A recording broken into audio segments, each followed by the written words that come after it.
কিয়ামতের মানুষেরা দৌড়ে আরেকজন পয়গম্বরের কাছে যাবে, নূহ আলাইহিস সালামের কাছে যাবে, আর বলবে, পয়গম্বর নূহ, আপনি বলেন না কি করা যায়, জাহান্নামের আগুন থেকে কেমনে বাঁচানো যায়?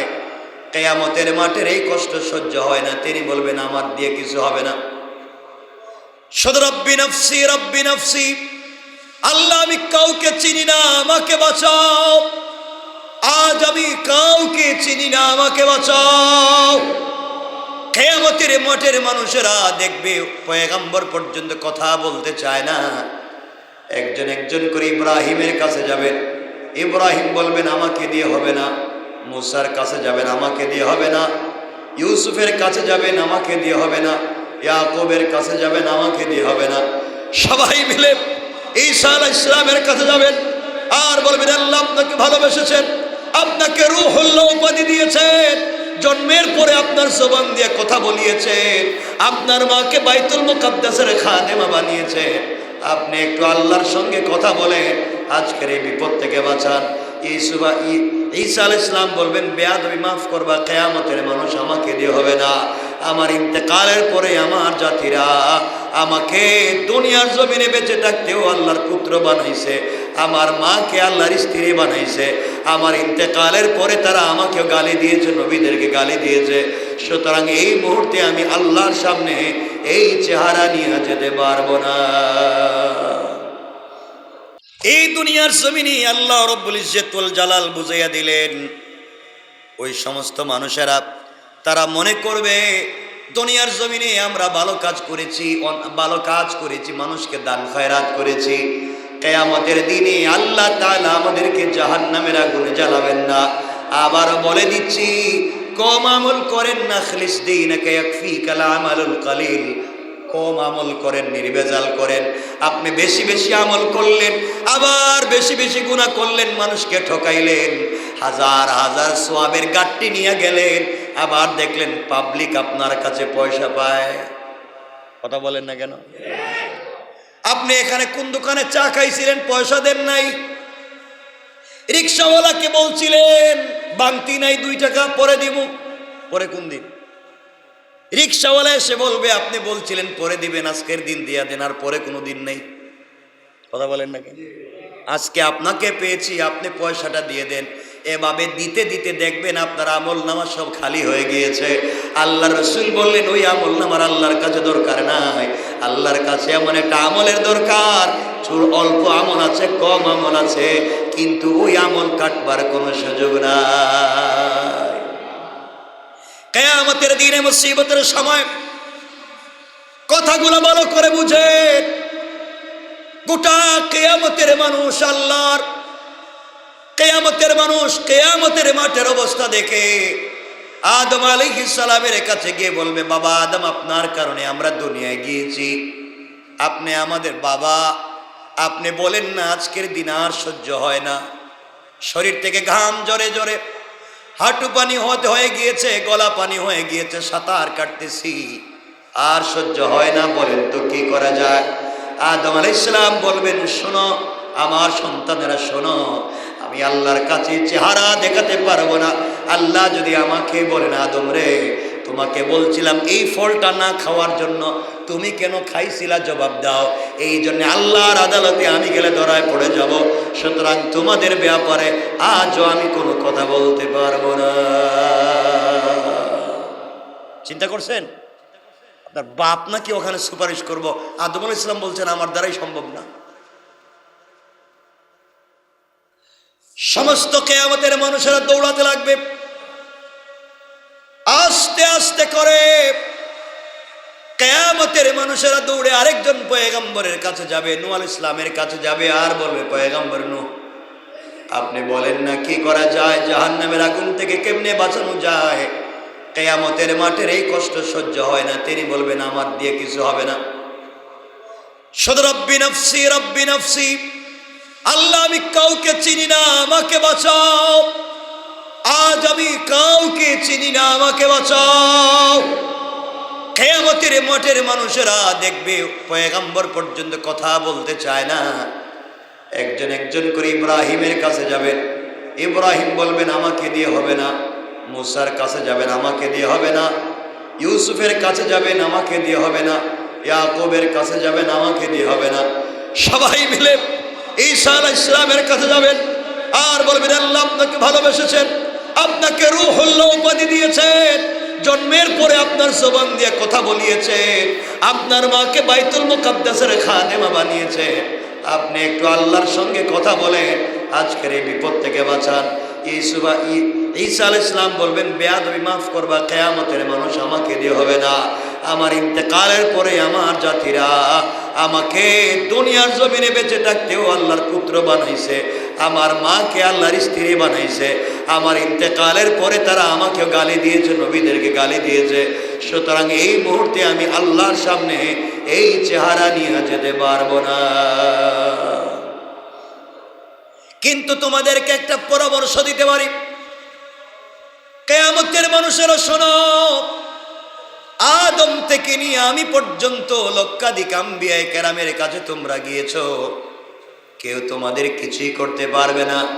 আমরা সবাই মিলে আজকে যদি চিৎকার করে কান্না করি, কাজ হবে না রে।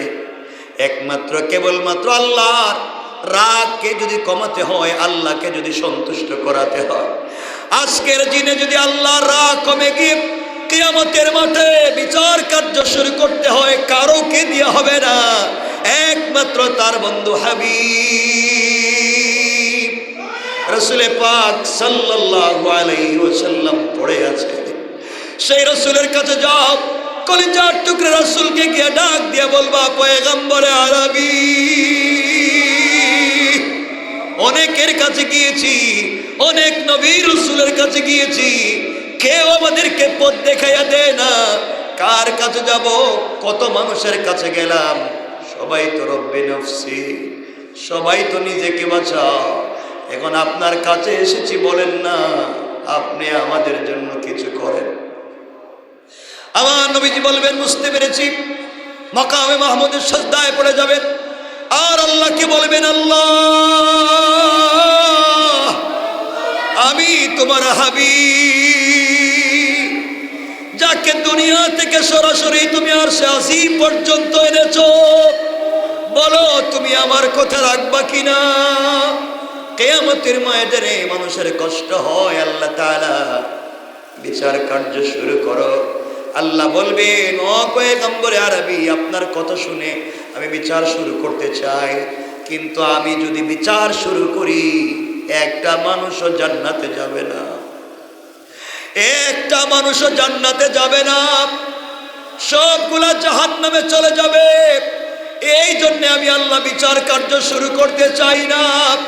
পয়গম্বরে আরবি বলবেন, আল্লাহ তাআলা আমি কোনো কথা শুনতে চাই না। আপনি যদি বিচার কার্য শুরু করতে না চান, আমি মুহাম্মদ কথা দিলাম, সেজদা থেকে মাথা উঠাবো না। আল্লাহু আকবার বলো। এবার পয়গম্বরে আরবি চিৎকার করে সেজদায় গিয়ে আল্লাহকে ডাক দিয়া বলবে, আল্লাহ এই দুনিয়ার জমিনে কষ্ট করেছি, জীবনে বাবা বলে ডাকবার সুযোগ পাই নাই, মাকেও বেশি দিন পাই নাই। তুমি না আমাকে বলেছো পৃথিবীতে কেউ না থাকলে তুমি আছো। আয় আল্লাহ তাআলা, আজকের দিনের মানুষের কষ্ট আমার সহ্য হয় না, তুমি না আমাকে দরদি নবী বানায়া পাঠাইছো, বলো না এই মুহূর্তে তুমি কিয়ামতের মাঠে বিচার শুরু করো। আল্লাহ বলবেন, বন্ধুরে কথা দিলাম বিচার শুরু করব, এখন তুমি মাথা উঠাও। আল্লাহ রাসূল মাথা উঠাবেন। এবার আল্লাহ বলবেন, শোনো বন্ধু আমার, আমি বিচার কার্য শুরু করতে চাই, কিন্তু একজন মানুষ কি আছে কিয়ামতের মাঠে? একজন মানুষ কি আছে হিসাব ছাড়া জান্নাতে যেতে পারবে? যার আমলনামা বের করব, সে তো আর জান্নাতে যেতে পারবে না। বলো তো এই মুহূর্তে কি করা যায়? ও বন্ধু, আমি কেমনে বিচার করি? বিচার কার্য শুরু করতে গেলেই তো একটা মানুষও জান্নাতে যাবে না, আর জান্নাতে যদি না যায় আমি কেন বিচার কার্য করবো? এই জন্য করি না। নবীজি বলছেন, আল্লাহ তাআলা আপনাকে কথা দিলাম, আমার কাছে এমন আমলনামা আছে যে আমলনামায় আপনি কলম ধরতে পারবেন না। আল্লাহু আকবার। আয় আল্লাহ তাআলা, আপনি বলছেন একটা মানুষ জান্নাতে যাবে না, আর আমি বলছি এমন আমল নামা আছে আপনার কাছে পেশ করব, যে আমল নামায় আপনি কলম ধরতে পারবেন না, আমি বিশ্বাস করি। আল্লাহ বললেন শোনো, এমন যদি কারো আমল নামা পেয়ে যাই, আমি কথা দিলাম বিচার কার্য করব, ইনসাফের সাথে করব, এবং জান্নাতি বলে ওয়াদা দিয়ে দেব। একজন মানুষের আমল নামা দেন, আল্লাহ রসুল আমল নামা খুঁজতে থাকবেন, খুঁজে খুঁজে একজনের আমল নামা দিবেন ছেঁড়া কাগজ। এই যে দিলাম আল্লাহ, এগুলা দেখেন, আল্লাহ তাআলা এক এক করে পৃষ্ঠা উল্টাবেন, শুরু থেকে শেষ পর্যন্ত উল্টাবেন। কোন জায়গায় কলম ধরবার জায়গা নাই, গুনার কোনো জিনিস নাই। আল্লাহ বলবেন পয়গম্বর আরবি, কার আমলনামা দিয়েছ? এটা কার? এই আমলনামা কার? নবীজি বলবেন আল্লাহ, এটা কোন পয়গম্বরের না, এটা কোন নবী রাসূলের না, এটা হলো আমার কলিজার টুকরা পাগল আবু বকরের আমলনামা। আমার আবু বকরের আমলনামা তোমাকে দিয়েছি। আয় আল্লাহ, এটা আমার আবু বকর, আমার আবু বকরের আমলনামা দিয়েছি। বলো, তুমি যদি আমার উম্মতের আবু বকরের আমলনামার মধ্যে কিছু না পাও, আমার বিশ্বাস আমার উম্মতদের ভিতরে এমন হাজার কোটি কোটি কোটি কোটি আমলনামা কিয়ামতের আগ পর্যন্ত যারা ছিল পেয়ে যাইবা। আল্লাহ বলছেন বন্ধুরে, হিসাব করব, বিচার করব, কিন্তু যদি আমি কম বেশ পাই জাহান্নামে দিব। আল্লাহর রাসূল বলছেন আমার আপত্তি নাই, দিতে পারেন, আমার আপত্তি নাই। আল্লাহ বললেন বিচার শুরু করব। এই নেন আপনি চেয়ার, জান্নাত থেকে চেয়ার এনেছি, আপনি চেয়ারে বসেন। এই যে আপনার পোশাক পরেন। আমার নবীজি বলবেন আল্লাহ, যারা দুনিয়ার জমিনে আমাকে ভালোবেসেছে, আজকে তাদের বিচার হবে, আমি চেয়ারে বসে থাকবো। আমার কোন উম্মতকে আপনার ফেরেশতারা যদি না চিনা জাহান্নামে নিয়ে যায়, আমার কোন উম্মতকে যদি জাহান্নামে নিয়ে যায়, আমি এখানে বসে থাকবো। আল্লাহ কি জবাব দেব? এই বলে আমার নবীজি একবার দৌড় দিবেন হাউজে কাউসারের পানির কাছে, আর গিয়ে বলবেন আবু বকর, ও ওমর, আমার যে উম্মত আসবে তাদেরকে পানি পান করাও। আমার নবীজি দৌড় দিবেন মিজানের কাছে। কোন উম্মতের মিজানের পাল্লা আস্তে করে নেকির পাল্লা হালকা হয়ে গিয়েছে, নবীজি গিয়ে দেখবেন অনেক উম্মতের নেকির পাল্লা হালকা, গুনার পাল্লা ভারী হয়ে গিয়েছে। ডাক দিয়ে বলবেন উম্মত রে, তোমার আমলনামায় কি কোনো দুরূদ শরীফ নাই? তুমি কি কোনোদিন আমার উপরে দুরূদ শরীফ পড়ো নাই? কোনোদিন কি সাল্লাল্লাহু আলাইহি ওয়াসাল্লাম এমন ছোট দুরূদ পড়েছো? উম্মত বলবে পয়গম্বর পড়েছি, মনে নাই। আমার নবীজি তার নাম ঠিকানা নিয়ে আল্লাহর কাছে বলবেন, আল্লাহ তাআলা বলেন তো, কিয়ামতের মাঠের কোন জায়গায় আমার উম্মতের আমলনামা রাখছে? কোন জায়গায় আমার উম্মতের আমার উপরে যারা দুরূদ প্রেরণ করেছে, দুরূদগুলাকে কোথায় রেখে দিয়েছেন? আল্লাহ দেখায় দিবেন, এদিকে তোমার উম্মতের দুরূদগুলাকে জমা করে রেখে দিয়েছি। নবীজি নাম ঠিকানা নিয়ে যাবেন। এই নাম ঠিকানা যতটুকু দুরূদ পাওয়া যায় কান্দে করে নিয়ে এসে আমলনামা এসে মিজানের পাল্লা এনে বলবেন, আল্লাহ পেয়ে গেছি, আমার উম্মতকে আর জাহান্নামে দিতে পারবা না। তোমাকে আমাকে বাঁচাবার জন্য যেই রাসূল এত কষ্ট করবেন, যেই রাসূল এত চিন্তা করবেন, কেমনে তুমি আমি সেই রাসূলকে বলে যাই? কিয়ামতের দিন আল্লাহ বলছেন পয়গম্বরে আরবি আপনাকেও সাক্ষী বানাবো। ওই দিন নবীজি যদি দাঁড়াইয়া বলেন তোমাকে আমাকে চিনেন না, এর চাইতে অপমানের আর কিছু হতে পারে না। নবীজি যদি বলেন এদেরকে আমি চিনি না, জাহান্নাম থেকে কেউ বাঁচাতে পারবে না। এই জন্য আজকের আলোচনার মূল বিষয় হবে, আর যাই করি নবীজি আমাদেরকে চিনেন এমন আমল করে কবরে যেতে চাই, কোন ইনশাআল্লাহ। কিচ্ছু চাই না, শুধুমাত্র অল্প অল্প করে দুরূদ শরীফ, দুরূদ পড়ে যাইয়েন, দুরূদগুলাকে সাথে রাখেন। মরলে বাঁচবেন, বাঁচবেন। এই এই যে আমাদের রাসূল দুরূদটা পড়ে যান, দেখবেন তো কিয়ামতের দিন কি উপকার হয়। এজন্য সুযোগ পাইলে পড়বেন তো ইনশাআল্লাহ। সুযোগ পাইলেই দুরূদ পড়বেন, আল্লাহ তাআলা আমাদেরকে কবুল করবেন, বলেন আমিন। দুরূদের অনেক অনেক অনেক দাম, দুরূদের অনেক দাম। নবীজি সাল্লাল্লাহু আলাইহি সাল্লামকে আল্লাহ হাদিসে কুদসিতে বলেছেন, কেউ যদি রাসূলের উপরে একবার, কয়বার? মাত্র একবার দুরূদ শরীফ পড়ে, একবার সাল্লাল্লাহু আলাইহি ওয়াসাল্লাম, এই একটা কথা বলছি, আল্লাহ বলছেন আমি তার উপরে 10 বার রহমত দেই। এখন একটা লোক যদি প্রতিদিন 10 বার পড়ে, 100 বার, প্রতিদিন 100টা রহমত পাচ্ছেন। সুবহানাল্লাহ বললেন না? আপনি কি চান? এই জন্য আমার মুসলমান বন্ধুগণ মনে রাখবেন, এই দুনিয়ার জমিনে যদি সহজে জান্নাতে যেতে হয়, কাজ করেন যাই করেন নবীজির উপরে দুরূদ পড়বেন। আল্লাহ তাআলা দুনিয়ার জমিনে আমাদেরকে প্রেরণ করে দিয়েছেন, আমরা যে আমল করেই জান্নাতে যেতে পারবো এর কোনো গ্যারান্টি নাই, আমাদের ভুলের কোনো শেষ নাই। নবীজিকে আল্লাহ জানাইয়া দিয়েছেন, বন্ধুরে এই দুনিয়ার জমিনে যাদের আমল নামার ভিতরে দুরূদ শরীফের সংখ্যা বেশি পাবো, আপনার ভালোবাসার সংখ্যা বেশি পাবো, কারণ যারা তোমাকে ভালোবাসে তারা আমাকে ভালোবাসে। আপনার ভালোবাসা, আপনার উপরে দুরূদ যারা বেশি করে পড়বে, আপনাকে যারা ভালোবাসবে, কিয়ামতের দিনে আমি তাদের আমল নামা না দেখে জান্নাতের ফয়সালা করে দিতে চাই। এই জন্য মুসলমানেরা মনে রাখবেন, দুনিয়ার জমিনে কিয়ামতের দিনে কেউ আমাদের সাথে থাকবে না। দুনিয়ার জমিন থেকে বিদায় নিয়ে কিয়ামতের ময়দানে কাউকে পাওয়া যাবে না। ওই দিন সবাই যখন রব্বি নাফসি বলে কাঁদবে, ওই দিন আমার নবীজি সিজদায় পড়ে শুধু বলবেন রব্বি উম্মতি উম্মতি। আমার নবীজি কিয়ামতের মাঠে জিবরিল আমিনকে আল্লাহ পাঠাবেন, যাও জিবরাইল, কিয়ামতের মাঠ কায়েম হয়ে গিয়েছে, আমার রাসূলকে তুমি রওজা মুবারক থেকে উঠে নিয়ে আসো।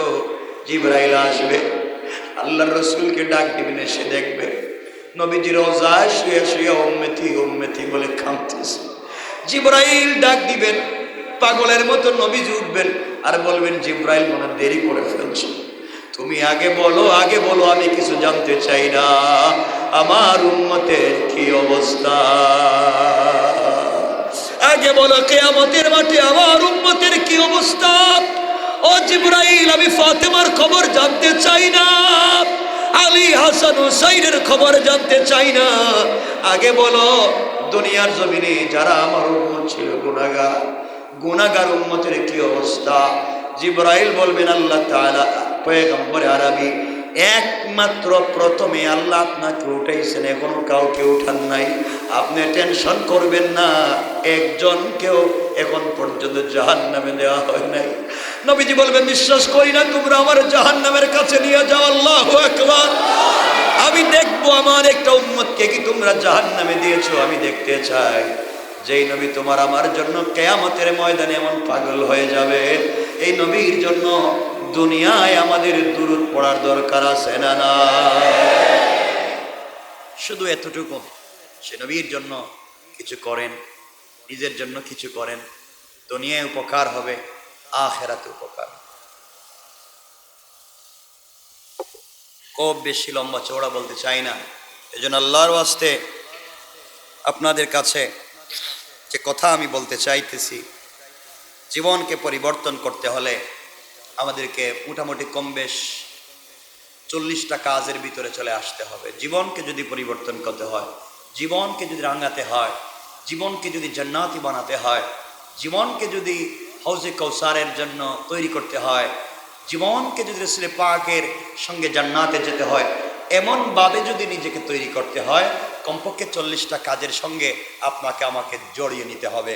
এই 40টা কাজের সঙ্গে যদি আপনাকে আমাকে জড়িয়ে নিতে পারি, এটা বিশ্বাস রাখবেন যে আর সবাই ভুলে গেলেও নিশ্চয় রাসূল আমাকে কিয়ামতের দিন ভুলবেন না। সুবহানাল্লাহ বললেন না? এই 40টা কাজগুলোকে আমি সংক্ষেপ করে করে আপনাদের কাছে বলে দিতে চাই। জীবন পরিবর্তনের জন্য আপনাদেরকে 40টা বলতে গেলে তো অনেক সময় লাগবে। আমি